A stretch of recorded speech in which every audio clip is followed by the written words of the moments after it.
Salutare fraților, eu sunt Costi, iar astăzi sunt aici alături de vorul meu Cristi. Salut broșilor! Iar astăzi să facem mamă, așa că nu uitați să dai un like, să te abonezi, să-i dai un share pe Facebook și să-i dai un subscribe lui Cristi. Așa că haideți să începem și să nu mai vorbim mult. Gata? Da. N-am băut înainte de 18 ani. Am. Și eu am băut. Chiar foarte mic, de la 13 ani. N-am făcut accent cu mașina. Am avut două accidente foarte teribile, din păcate. Dar am fost chiar de bine. Am jucat fotbal american. Da. Nici eu n-am jucat. Poate doar în glumă, așa, cu cornul ăla de la școală sau cu sticla de plastic din normal. Da, și amintiri frumoase. N-am tras de fiare. Am tras o perioadă, dar nu foarte mult. Trăgeam o lună, două, lăsam, iar trăgeam o două perioade de liceului. Tu? Da.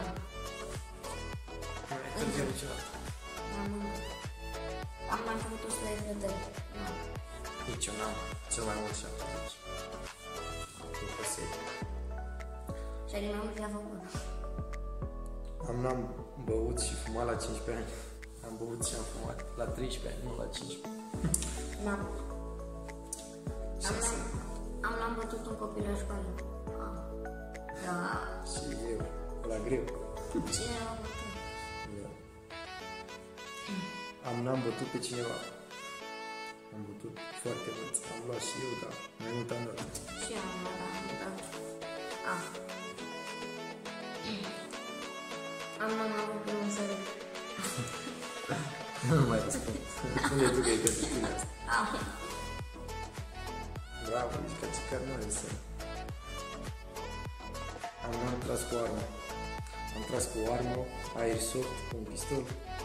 Chiar fac, mi-a luat și una de Da, un pistol. Și cam atât a fost, fraților, cu acest vlog. Dacă ți-a plăcut, uitați să dai un like, să te abonezi, să dai un share pe Facebook, să iei pe canalul Cristi, să-i dai un subscribe. Eu am fost cu Costi alături de Cristi. Pe data viitoare, pa!